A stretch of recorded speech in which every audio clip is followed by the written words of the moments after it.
आज सुन लो ना, वापस चले जाते हैं नहीं सर, भाई, नहीं नहीं नहीं, वो स्वाभी देखें, से चलते हैं।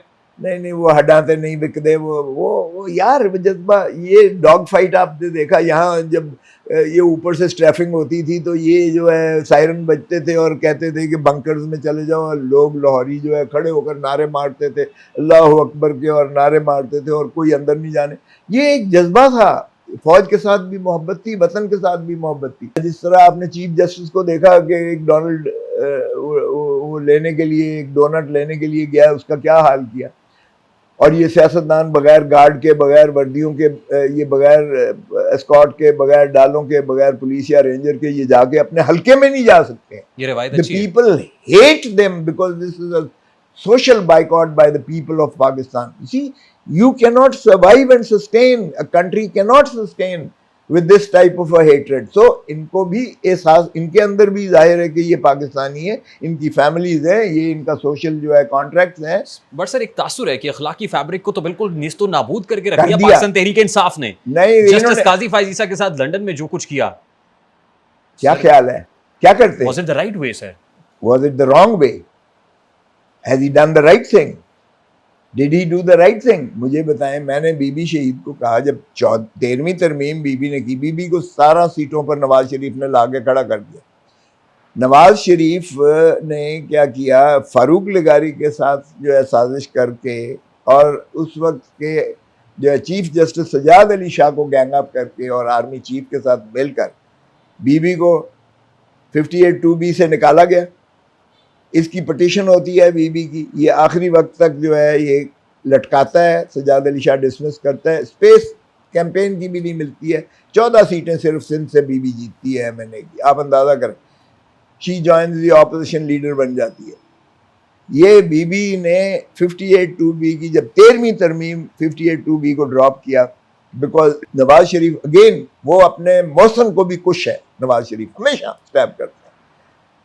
तो ये 58(2)B की तरमीम मंजूर करवा कर तो लगारी के पास चोटी जाके उससे असेंट लेता है, विच मीन्स लगारी, फारूक लगारी फारिग, because then he had no, सुने ना 14th अमेंडमेंट की बात कर रहे हैं। 24वीं तरमीम जो है डिफेक्शन की थी, सुन ले, 14th डिफेक्शन की, जब इसने बीबी ने फिर बीबी ने उसको दिया। मैंने बीबी को कहा, मैं इनका बीबी पहले ही नवाज शरीफ जो है वो मान नहीं है, वो पहले ही एक साल अपने एमएनएस को नहीं मिलता, वो तो बादशाह सलामत बन गया है।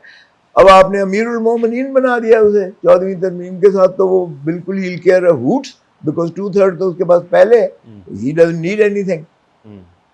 तो बीबी ने मुझे कहा कि खोसा साहब, मैंने अगर विल्सन मैंने मुल्क के लिए किया है, मैंने जमहूरियत के लिए किया है, कि कम से कम हुकूमत चले तो सही। हमारी जो है माइनॉरिटी हुकूमत थी, हमें जो है एक एमएनए माठा सा आके आंख दिखाता था इतनी बड़ी कि ये काम करो, गलत काम करवाने के लिए ये काम करो, नहीं तो मैं उधर जा रहा हूँ। ठीक।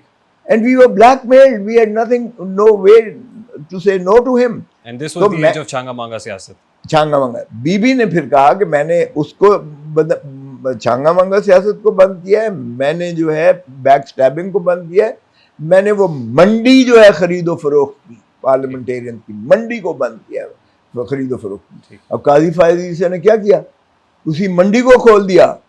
ये जो इसने फैसला दिया 63A का, पिछली सुप्रीम कोर्ट ने उसकी रूह को बहाल किया था, उसी कि आप, यानी अजीब बात है कि आप मेंबर नहीं रह सकते अगर आप वोट, लेकिन वोट काउंट होगा।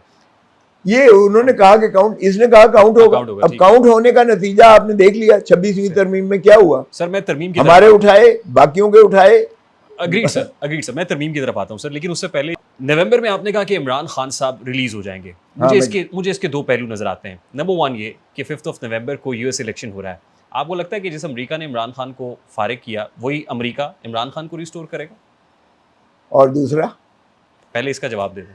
सुन लें, अगर डोनाल्ड लू के कहने पर, देखें डेमोक्रेट और रिपब्लिकन्स, एक तो उनकी पॉलिसीज में फ़र्क है, क्योंकि ट्रंप ने कह दिया है कि ये जो है जंग का बंदी न करना ये बाइडन की गलती है, और जहाँ जहाँ जो स्कर्मिशेस या जो जंग जदाल दुनिया में हो रहा है वो सिर्फ बाइडन की वजह से हो रहा है, इसकी कमज़ोरियों की वजह से हो रहा है, ये बंद नहीं करवा सकता, मैं करवा दूंगा, सारी जगह पे बंद करवा दूंगा। Which means of course the Palestine also including and Russia का वो जो है वो भी डेफिनेटली एक इरिटेंट है। हमारे अपने यहाँ भी एक इरिटेंट आ रहा है, लेकिन हम तो किसी को कहने लायक इसलिए नहीं है कि हमने तो अपने बुनियादी हकूक अपने अवाम से जो है छीन लिए हैं।